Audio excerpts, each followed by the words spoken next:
Vercors, l'or des forêts. C'est là que ça se cache, hein, mon Laurent? Et oui, il y a l'or blanc, hein, le Vercors, c'est La fait pour neige. le ski de fond, le ski de piste, et puis il y a l'or vert, celui des forêts. C'est l'autre grande richesse naturelle de ce massif.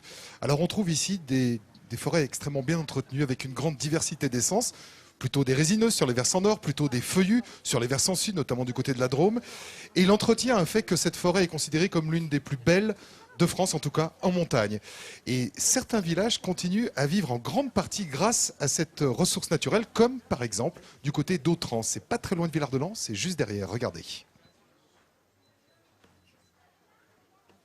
Direction le fond de la vallée d'Autran, du côté de la Sûre.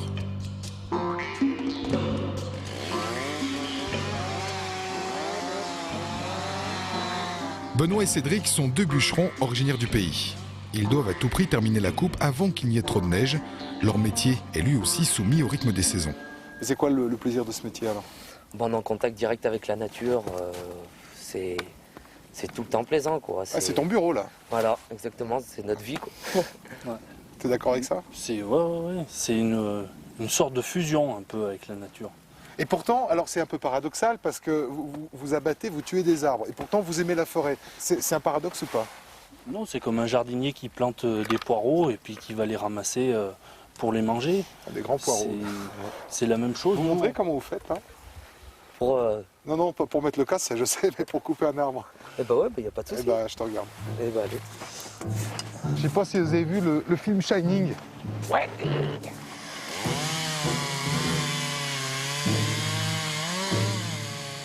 Réussir une coupe, c'est d'abord et avant tout faire tomber l'arbre exactement où l'on veut. Et pour ne pas se le prendre sur la tête, mieux vaut réussir l'entaille au départ.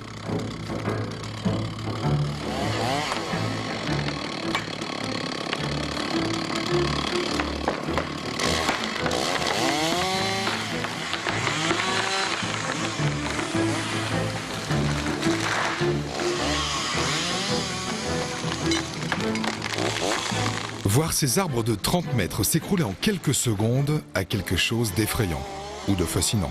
Surtout quand on songe au nombre d'années qu'il a fallu pour qu'ils grandissent. Bon, on se le fait à la louche. Hein. Allez, par 10. 10, 20, 30, 40, 50, 60, 70, 80, 90, 100, 110, 120. Il a à peu près 120 ans. Est-ce que ça te fait quelque chose, toi, quand tu le coupes? Bon, bah, c'est un arbre, de toute façon, qui était mûr, de toute façon, il ne pouvait plus grossir. Là, il arrivait au bout. Donc on l'a enlevé, il était marqué, puisque justement, faire grossir les petits qui demandent qu'à pousser. Donc là, les petits, maintenant, ils ont du jour et Voilà. ils n'ont demandé qu'à grossir. Et puis grâce à ça, quelqu'un va pouvoir construire sa maison. À Corançon, il est considéré comme l'un des grands spécialistes. Ça peut paraître étonnant, mais John est le seul à construire des maisons en bois 100% Vercors. Les autres utilisent des matériaux venus d'Europe du Nord ou de l'Est, moins chers. Là dans les codes qu'il t'a donné.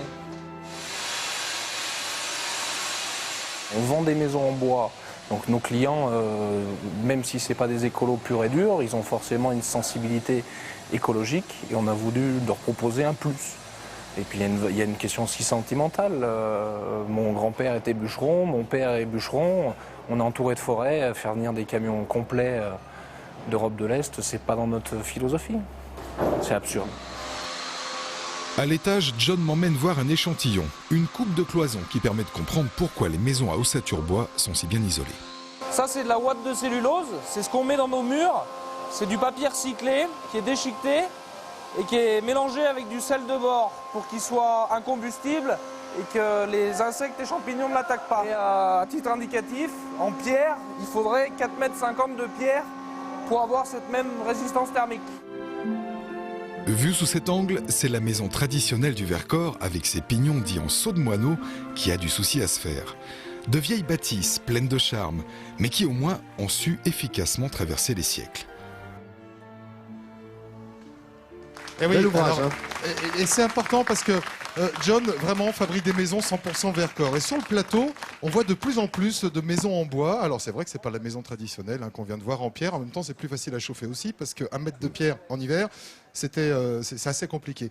Et ça va dans le sens de l'histoire. D'abord parce que c'est un circuit commercial court. Le bois vient ici, est coupé du côté de Royan, remonte sur le plateau, on fabrique la maison 100% locale. Et puis, tu le sais Nathalie, hein, les maisons en bois, c'est très bien isolé. Oui. Et c'est sain, on respire bien dans une maison en bois. Alors ça, c'est quelque chose qu'on voit de plus en plus. Et puis, il faut dire aussi que malgré tout, ça coûte un peu plus cher le bois local. Par exemple, quand on compare au bois d'Europe du Nord, parce que là-bas, tu passes Ouais, avec bon, un enfin, tracteur, tu Oui, mets mais tout. si c'est bien isolé, au bout du compte, Ah bah, au bout du compte, tu t'y retrouves. Mais c'est vrai qu'en bois d'Europe du Nord, c'est quand même moins cher. Mais philosophiquement, là on va passer avec des tracteurs, c'est fait avec amour cette maison, c'est coupé avec amour, chaque arbre est choisi pour faire vivre la forêt et moi j'aime bien ce concept-là, je trouve que ça est dans l'air du temps, dans le sens de l'histoire. Et ça crée du travail ici. Exactement, Ouais, oui, bien en plus sûr. du tourisme. En tous les cas, là on l'a bien compris quand même, il fait de la belle ouvrage, hein, le garçon, vraiment.